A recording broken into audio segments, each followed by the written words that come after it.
ఏది అయినా ఆచి చికెన్ మసాలా. ఇక తెలంగాణ వ్యాప్తంగా పెట్రోల్ డీజిల్ కొరత ఏర్పడడంతో వాహనదారులు తీవ్ర ఇబ్బందులు ఎదుర్కొంటున్నారు. రాష్ట్రంలోని ప్రధాన నగరాల నుంచి పల్లెల వరకు దాదాపు అన్ని పెట్రోల్ బంకుల వద్ద భారీ క్యూ లైన్లు కనిపిస్తున్నాయి.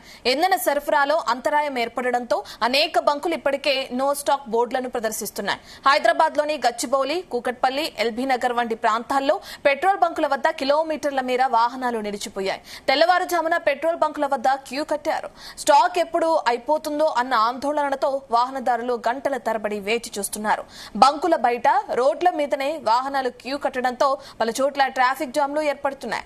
ఆఫీసులకు వెళ్లే ఉద్యోగులు, డెలివరీ బాయ్స్, అత్యవసర సేవల వాహనదారులు ఈ కొరతతో విలవిల్లాడుతున్నారు. పరిస్థితి ఇలాగే కొనసాగితే రవాణా రంగంపై తీవ్ర ప్రభావం పడే అవకాశం ఉందని నిపుణులు హెచ్చరిస్తున్నారు. ఇక ప్రభుత్వం తక్షణమే స్పందించి ఆయిల్ కంపెనీలతో మాట్లాడి సరఫరాను పునరుద్దరించాలని ప్రజలు కోరుతున్నారు.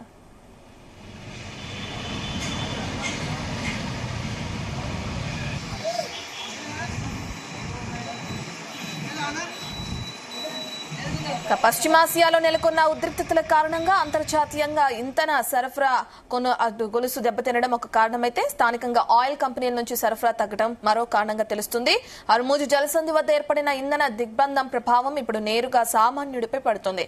దీనికి సంబంధించిన పూర్తి డీటెయిల్స్ అందించడానికి మా ప్రతినిధి యాకేష్ అందుబాటులో ఉన్నారు. యాకేష్, గుడ్ మార్నింగ్ రత్న.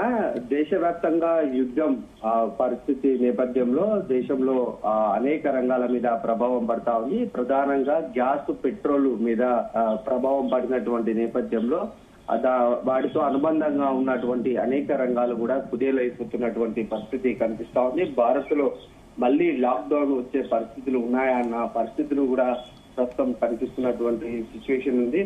అయితే గ్యాస్, ఆయిల్ కష్టాలు తప్పేలా ఇప్పట్లో లేవు. భారత్ లో రోజు రోజుకు మారుతున్నటువంటి పరిస్థితులను చూస్తే ఇదే కనిపిస్తుంది. అటు 4 వారాలుగా అమెరికా, ఇజ్రాయెల్, ఇరాన్ యుద్ధం కొనసాగుతుంది. ఇప్పటికి ఇంకా తగ్గని సిచ్యువేషన్ అయితే ఉంది. రోజు రోజు కూడా దీని తీవ్రత పెరుగుతున్నటువంటి పరిస్థితి కనిపిస్తా ఉంది. గ్యాస్ 100% నుంచి 10% పడిపోయినటువంటి సందర్భం ఉంది. దేశంలో నిల్వలు కూడా పూర్తిగా అయిపోయినట్లు తెలుస్తా ఉంది. ఇప్పటికే కేంద్ర సర్కారు గ్యాస్ పై కోతలు విధించినటువంటి నేపథ్యంలో గతంలో ఉన్నటువంటి 14 కేజీల సిలిండర్ ను 10 కేజీలకు కుదించాలని కూడా నిర్ణయం చేసింది. అయితే దీని మీద ఇంకా ఎలాంటి నిర్ణయం అయితే కేంద్రం తీసుకున్నట్టు తెలుస్తా ఉంది. ఇది కొంత ఫేక్ వార్తలు అంటూ కూడా కేంద్రం కొట్టిపారేసినటువంటి సందర్భం కనిపిస్తా ఉంది. అట్లాగే గ్యాస్ పరిస్థితి అట్లా ఉంటే ఇక పెట్రోల్ బంకులకు సంబంధించి పూర్తిగా కూడా కొన్ని బంకుల్లో అయితే నో స్టాక్ బోర్డులు కనిపిస్తున్నాయి.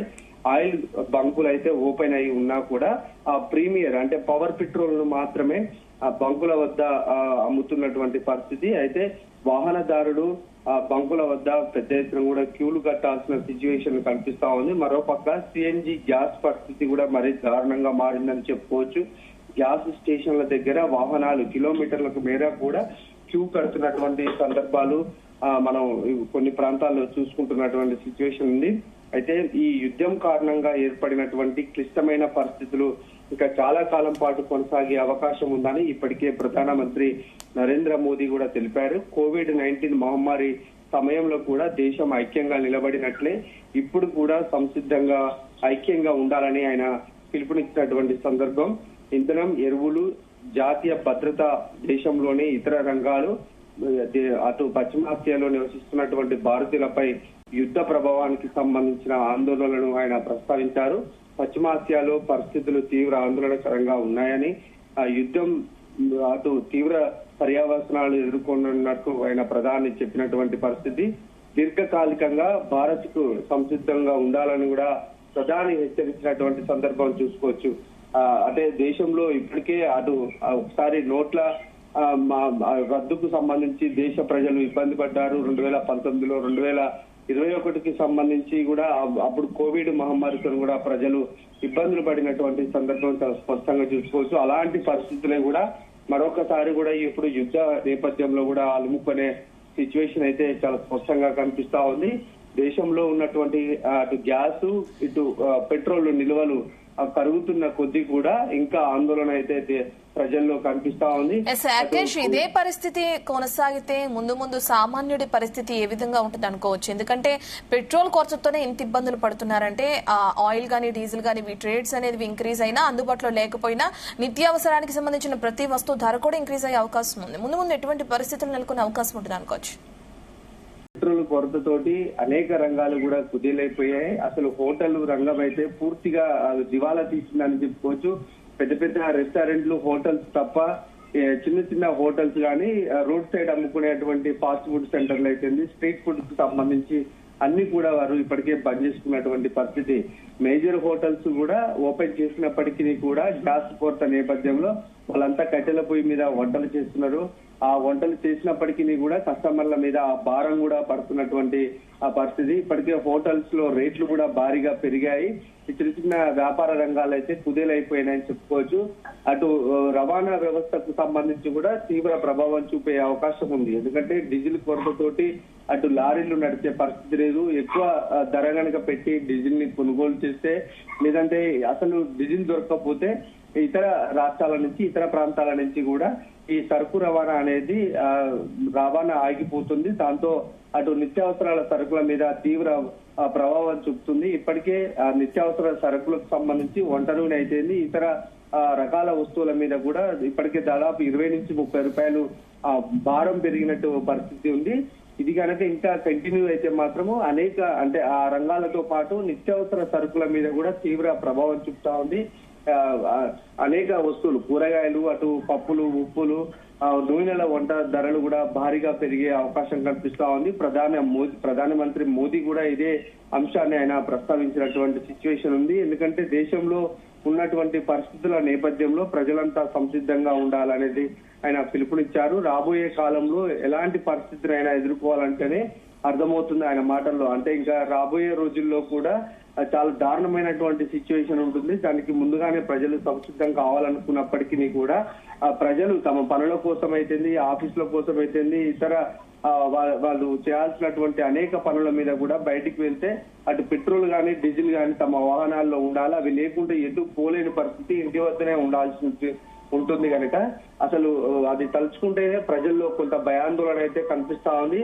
రాబోయే రోజుల్లో ఇదే పరిస్థితి ఉంటే మాత్రము చాలా భయంకరంగా రోజులు మారే అవకాశం కనిపిస్తా ఉంది. అటు యుద్ధ ప్రభావాన్ని చూసుకుంటే ఇప్పట్లో అది తగ్గేటట్టు లేదు, ఇంకా రోజు రోజుకు తీవ్రమవుతుంది. అటు చర్చలు ఉంటాయని ఆ దేశాలు ప్రకటిస్తున్నప్పటికీ కూడా మధ్యవర్తులుగా ఎవరు వ్యవహరించకపోవడం, ట్రంప్ రోజుకొక ప్రకటన చేయడంతో కూడా యుద్ధం తీవ్రతరం పెరుగుతా ఉంది.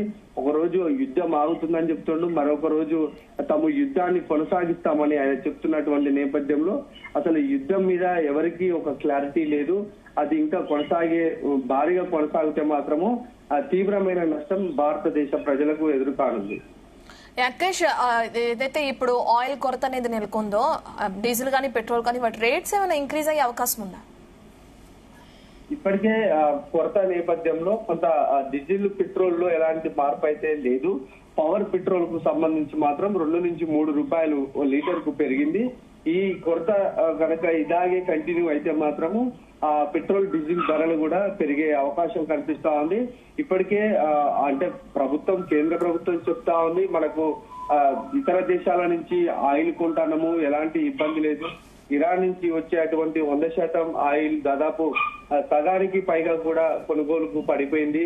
దాని మీద ఇతర దేశాల మీద దృష్టి పెట్టి భారతదేశానికి ఆయిల్ తీసుకొస్తున్నామని ప్రభుత్వం చెప్తా ఉంది. అయితే చాలా బంకుల్లో కూడా పెట్రోల్ లేక వాళ్ళ బంకులన్నీ కూడా మూసేసుకున్నారు. చాలా ప్రాంతాల్లో కూడా బంకుల్లో నో స్టాక్ బోర్డులు అయితే చాలా స్పష్టంగా కనిపిస్తున్నాయి.